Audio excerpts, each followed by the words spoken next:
Salut la compagnie, c'est Jules Melon et aujourd'hui dans ma Prociné Critique, vous l'avez vu, j'ai mis ma casquette Star Wars parce que j'ai décidé de débuter avec vous ma grande rétrospective de la saga quelques semaines avant la sortie de l'épisode 9.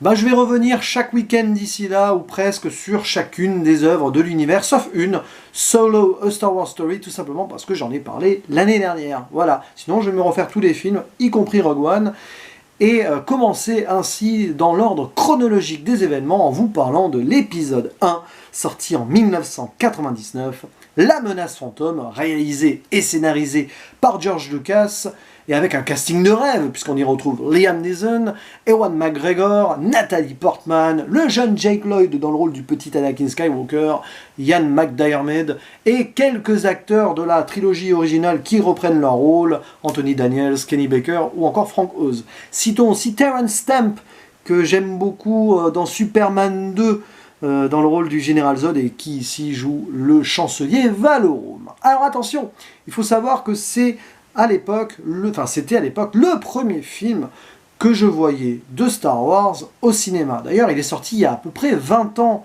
jour pour jour, là, en octobre, ça va être jour pour jour, en France, et donc ça tombe bien qu'on en parle là.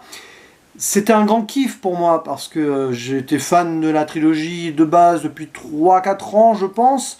Je m'étais refait chaque film et tout, j'avais saigné à blanc, et donc la hype était présente, et j'avais bien aimé. Voilà, alors que la plupart des fans et critiques avaient descendu le film à sa sortie. Alors depuis, je l'ai revu en VO, en VF. Oui, je me suis rendu compte que ça allait pas forcément dans tous les domaines, loin de là. Et là, il était temps que je ressorte mon DVD de la poussière. Ça faisait au moins 5-6 ans que j'avais pas revu ce film, afin donc de débuter cette rétrospective.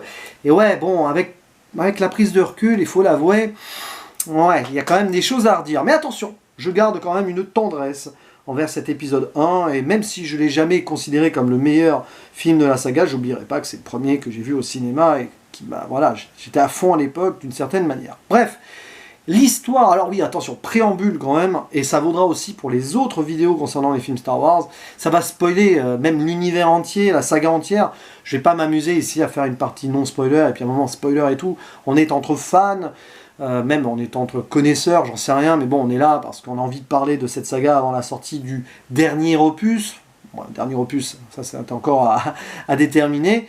Et donc oui, je vais parler dans tous les sens, voilà. Donc si vous n'avez pas vu le moindre film Star Wars, mais foncez, allez voir cet épisode 1 et les autres. Vous avez encore du temps d'ici décembre. Voilà, vous avez 10 films à voir. Ça va, ça peut se faire. En 2 mois, c'est bon, c'est réglé. Bref, petit synopsis quand même. Vite fait, l'histoire se déroule une petite trentaine d'années environ, je ne sais pas, un peu moins, avant la trilogie de base, et à une époque où il y a la République, là, voilà, mais il y a quelques soucis, on va dire, avec la Fédération du Commerce qui nous fait un petit blocus, et ça, ça plaît pas à tout le monde. Du coup, on envoie des Jedi diplomates et des ambassadeurs, parce qu'en fait, les Jedi, un peu, ils servent à ça à l'époque de paix, plus ou moins, afin de régler le problème. Sauf que le problème, il va au-delà de gens véreux qui ne sont intéressés que par l'argent. Il y a le côté obscur qui est pas loin derrière, avec un mystérieux Dark Sidious et son apprenti Dark Maul qui tire un petit peu les ficelles derrière. Bon, évidemment, vous le savez, c'est Palpatine, tout. On le voit, Palpatine, dans le film. C'est comment agir dans l'ombre pour, au final, faire que tout finisse par s'écrouler et installer peu à peu ce qui deviendra ensuite l'Empire. Grande manipulation politique dont on voit le début ici, et après, évidemment, ça ne fera que grandir par la suite. Et donc, en parallèle, ces 2 Jedi qu'on voit, envoyés en tant qu'ambassadeurs, on va suivre leurs aventures, donc Qui-Gon Jinn, joué par Liam Neeson, et son fidèle padawan Ewan McGregor, enfin Obi-Wan Kenobi, qui vont donc vivre des aventures parallèles, ils vont se retrouver perdus, ils vont se perdre sur une petite planète désertique du nom de Tatooine. Tiens donc, ça vous dit quelque chose? Parce qu'ils ont des problèmes avec leur vaisseau, et là, coïncidence, hasard du destin, ils vont tomber sur un petit garçon du nom d'Anakin Skywalker, et Qui-Gon Jinn, voit en lui l'élu, celui qui ramènera l'équilibre dans la force. Et donc il va tout faire pour le sortir de sa condition d'esclave, puisqu'il vit seul avec sa mère, tout ça, à travers une course de modules qu'il va remporter pour pouvoir ensuite acheter sa liberté, et puis bien sûr être accepté par le comité de Jedi afin d'être entraîné en tant que Padawan, machin, tout ça, vous connaissez la suite. Et donc, on suit ce conflit avec la Fédération du Commerce, ça se passe sur Naboo, avec, voilà, on sent qu'il y a quand même un coup d'état potentiel derrière, donc vous le voyez, et les Jedi qui vont mener l'armée pour arrêter ça, et puis en même temps, devoir combattre Dark Maul, l'apprenti de Dark Sidious. Le film se déroule là-dessus, et puis, voilà. Bon, et évidemment, il y a plein de défauts sur ce film. Déjà, il y en a un qui est terrible, je trouve, et on va l'évacuer de suite, c'est la performance des acteurs. Tu as l'impression dans ce film que, en fait, les interprètes, aussi bons soient-ils, parce que quand même Liam Neeson et Ewan McGregor, c'est pas n'importe qui, et ben ils ne sont pas dirigés et ils jouent d'un ton monocorde, ils sont même parfois perdus dans les scènes donc qu'on peut voir. Alors, il peut y avoir plusieurs explications à cela. Déjà, il faut savoir que le film a été réalisé en grande partie en fond vert. Et ils n'avaient pas l'habitude à l'époque, c'était des nouvelles techniques, on était pratiquement tout le temps en décor réel à l'époque encore. Et on les sent paumés dans certaines scènes, c'est clair. Puis une autre explication, c'est que George Lucas n'a pas du tout pris en charge la direction d'acteurs. Et ça se voit pas forcément sur McGregor et Liam Neeson, qui sauvent l'essentiel parfois, mais sur le petit garçon, Jake Lloyd, qui joue Anakin Skywalker. Pourtant, le gamin, il n'avait pas été si mauvais que ça, il faut l'avouer quand même, dans La course aux jouets, le film avec Schwarzenegger, 2-3 ans avant, je crois. Et là, il est paumé. Voilà, on sent qu'à chaque fois qu'il prononce quelque chose, c'est pas du tout crédible. Et on le sent même mal à l'aise à certains moments. On sent que voilà, il aurait aimé peut-être qu'on lui donne plus de conseils et tout, qu'on le coach. Et il est livré à lui-même, un petit peu à l'image de son personnage d'ailleurs à certains moments. Et c'est terrible parce que quand on sait ce qui est arrivé au gamin derrière, enfin au jeune acteur, bah, il n'a pas pu poursuivre sa carrière, hein, il a été raillé un peu à droite à gauche et il en a même fait une dépression. Donc vous voyez, c'est pas drôle quand même de balancer comme ça un jeune dans la fosse au lion et derrière il en subit des conséquences. Donc voilà, les acteurs ça va pas fort, hein, ils sont tous pratiquement au ras les pâquerettes, au minimum de leur jeu. Il y en a certains qui s'en sortent mieux, tels que Ian McDiarmid, parce qu'il joue quand même le personnage de Palpatine, qui lui est assez écrit, en mode manipulation dans l'ombre et tout, donc là ça passe mieux. Mais franchement, pour le reste, c'est quand même pas fort, quoi. Limite, celui qui joue le mieux, entre guillemets, enfin du moins qui donne le plus de couleur à son jeu, c'est Ahmed Best, celui qui fait la voix, et d'ailleurs elle est prise en motion capture, je crois, de Jar Jar Binks. Et on y revient parce que Jar Jar Binks, c'est un autre gros défaut du film. Pourtant, à la base, mettre un comic relief comme ça, c'est pas mal. L'idée de le faire parler avec une sorte de dialecte en mélangeant plusieurs langues et tout, c'est cool. Mais en faire un véritable focus du film, où on voit toutes ces conneries à la pelle et tout, il y a un moment, ça gave absolument. C'est trop, quoi. C'est too much. Le côté maladroit dans tous les sens. Il n'y a pas 10 minutes sans une scène avec lui où il fait une connerie. Et à un moment, ça casse les pieds, faut le dire. En plus, voilà, rajouter à cela un animal qui lui pète au nez à un moment, et là tu te dis, ouais, en fait, George Lucas, il avait déjà plus ou moins l'idée de vendre sa franchise à Disney, quoi. Bon, oui, il y a même eu les Ewoks avant, à la fin de le Retour du Jedi, donc quelque part, voilà. Mais là, c'était la caution pour enfants, et c'est too much, et franchement, avec le recul, ça passe plus du tout. Au début, encore, ça pouvait passer, mais là, non. À chaque fois que je revois le film, c'est pénible. Voilà, donc ça c'est les gros défauts, quoi, l'acting. L'histoire en elle-même est plutôt gérée correctement quand même, il faut l'avouer. C'est pas du grand scénario, mais ça met en place une prélogie. Voilà, c'est un film c'est un film d'exposition. Et on voit donc les manigances de Palpatine, on voit tout ce qui se trame au niveau de la politique, c'est intéressant ce qui se passe dans le Sénat, où on voit le chancelier Valorum totalement perdu, qui a plus de pouvoir, qui peut plus agir. Ça rappelle un petit peu, quelque part c'est peut-être une critique de la société américaine, où les décisionnaires sont un petit peu pieds et poings liés par des lobbies, là c'est un peu ça aussi.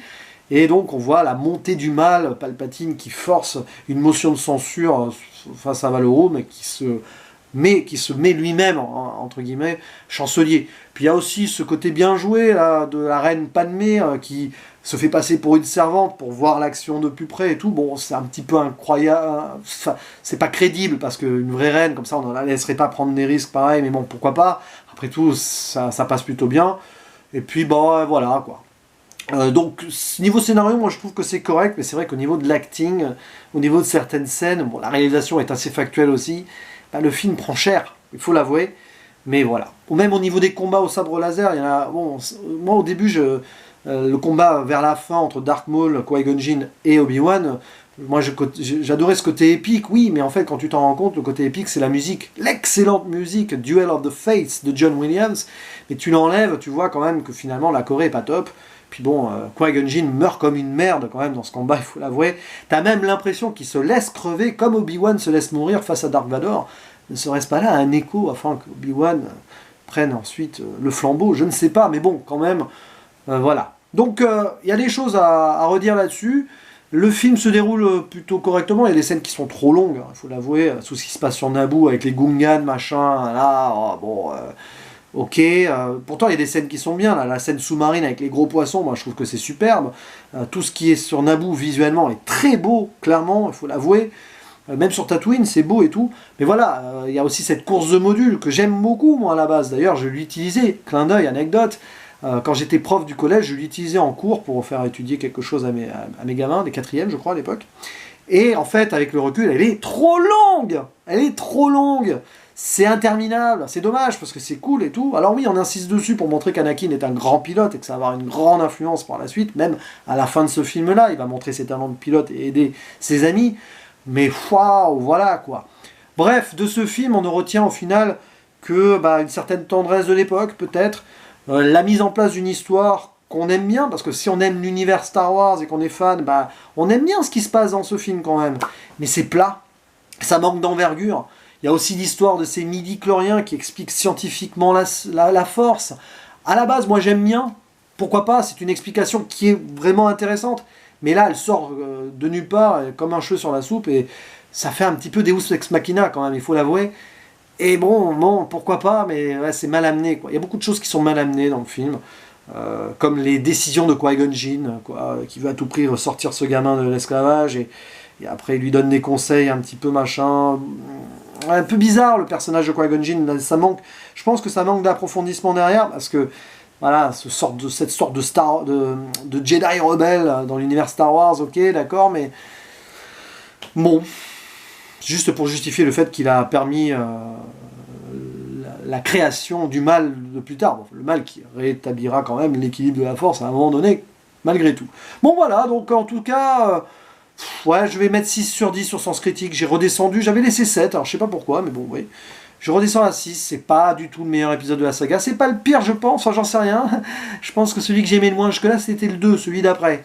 À voir. Mais bon, c'est vrai que celui-ci, c'est quand même le plus critiquable de base, ne serait-ce que pour le jeu des acteurs et Jar Jar Binks. Mais je crois que ça va pas s'améliorer après pour le jeu des acteurs, malheureusement, du moins sur les 2 films prochains. Même s'il y a des enjeux qui sont quand même plus intéressants, notamment dans le 3e. Bref, j'y reviendrai très prochainement, puisque je vais suivre la chronologie des événements.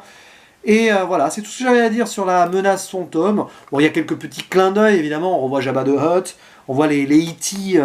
de Spielberg dans le Sénat. Bon, ça, ils aiment bien se faire des clins d'œil, George Lucas et Spielberg là-dessus, donc c'est amusant. Pourquoi pas un univers commun un jour, allez. Disney va peut-être racheter tout ça et faire un E.T. dans l'univers Star Wars, un E.T. 2. Non, bref, voilà.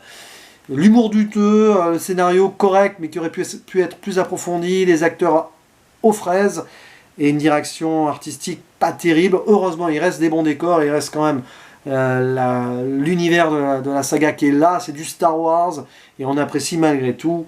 Il faut quand même raison garder, dans les 2 sens d'ailleurs. Bref, je vous dis à la prochaine pour d'autres vidéos et pour l'épisode 2. Ciao.